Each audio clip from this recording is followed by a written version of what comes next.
Voter ID, which is going to allow Governor Romney to win the state of Pennsylvania. Done.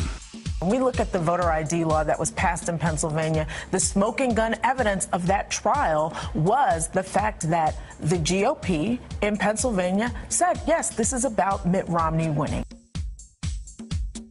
Florida says it will defy a warning from the federal government to stop its controversial voter purge. It's Florida.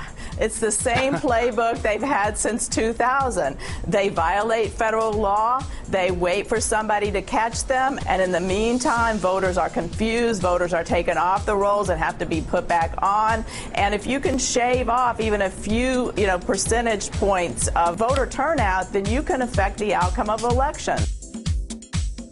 Ohio back in action. And now Republicans in that state want to punish voters for the mistakes poll workers make. I mean, this is ridiculous. I mean, think about it, Ed. If you show up at the wrong polling place, the poll worker doesn't have to tell you where to go. I mean, why are we making it harder for people? The reason we're making it harder is because we don't want them to vote. Judith, don't you think that this is the big message? This is not about voter fraud at all. No, this is not about voter fraud. They're not preventing fraud. They're preventing voting. That the Secretary of State of Ohio could actually do something about this. And unfortunately, he wants to do the wrong thing. He doesn't want to be on the side of participation. He wants to be on the side of voter suppression. You look at what has happened across the country. It's all happening in time for the November election. It's all happening in states where there are Republican-controlled legislatures, and they're moving very aggressively. And the targets of them are Black, Latino, young voters, and elderly who turned out in record numbers in 2008. My next guest, 92-year-old Viviette Applewhite, fears that she is going to be denied her right to vote for the first time in 50 years. Because of the Pennsylvania voter ID law. I can't but won't be able to vote because I don't have any birth certificate. Pennsylvania just passed one of the most restrictive voter ID laws in the country. And we know that these laws have been passed across the country as partisan effort. Do you have any evidence at all that targeting minorities or elderly people like Ms. Applewhite? Well, there are 21 million Americans that don't have state-issued photo identification. 25% of African Americans do not have ID. So it disproportionately hits African Americans and elderly folks, many of whom, especially Black elderly folks, who weren't born in hospitals and therefore don't have birth certificates. And they weren't born in hospitals because of segregation. And so we know that those folks will be hit hard by these laws. Our greatest civil rights legislation, the Voting Rights Act of 1965, said that poll taxes and literacy tests and obstacles and manipulation of the vote that have a discriminatory impact are also illegal in this country. We have to step back and look at what has happened here. Florida always likes to be on the cutting edge of voter suppression. Florida officials identified 180,000 voters who might not be citizens, but only 40 were identified as non-citizens. Was this kind of a pointless exercise? Well, it's not only pointless, but it's part of a national effort to try to rig elections by disenfranchising voters, by undermining the fundamental pillar of our democracy. How does the getting rid of third-party registrars and registration drives run up against the Voting Rights Act? That in fact, African Americans and Latinos actually tend to register through these voter registration drives more than anyone else. And that if you roll back voter registration drives and the League of Women Voters and Rock the Vote and NAACP, for example, can't do voter registration drives, it makes it harder for Blacks and Latinos to vote. And we actually think that legislatures knew this. They knew who they were going to impact in the end of it. So, but I don't need to care about the intent. As long as I show the impact, that's enough. Today is the 47th anniversary of the signing of the Voting Rights Act. Do you believe it?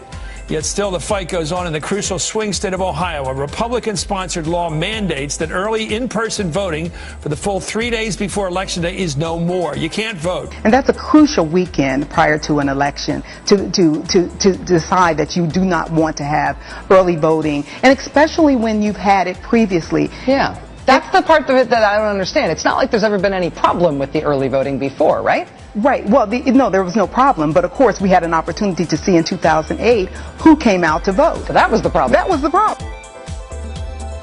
As Bill Clinton said beautifully, it's blatant. I mean, we're in the nonprofit sector, and we've been doing everything we can to fight back against the biggest wave of voter suppression we've seen since the enactment of the Voting Rights Act in 1965. There's been a massive expansion of these kinds of activities. Right. What is that about? Is that just because the 2010 brought a lot of Republican legislators to Right, power? exactly. They're empowered to change the rules, right? So instead of having to do the way that it used to happen, which is through intimidation, last-minute misinformation, the robocalls, they now are in a position to change the rules of the game. In Pennsylvania, for example, just yesterday, Advancement Project had to file a petition with the court because there continues to be a campaign of confusion by the state telling people, oh, get your ID. And then in small print in their ads, it will say it's not required. And so, so we had to file something with the court saying, stop it. Stop the campaign of confusion.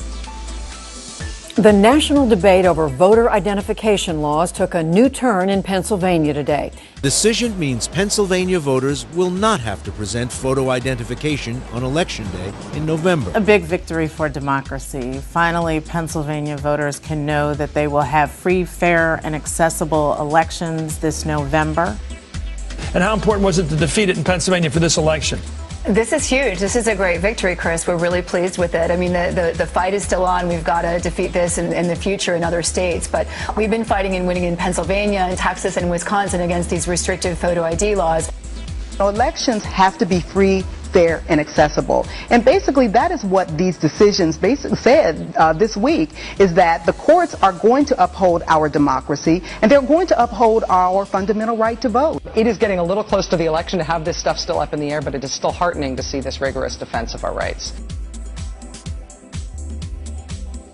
We need to be in a place where we're celebrating the 47th anniversary of the Voting Rights Act. And what we should be doing is increasing our turnout, increasing participation. But instead, for partisan gain, there are those that want to cut back on democracy. And we all lose in the end.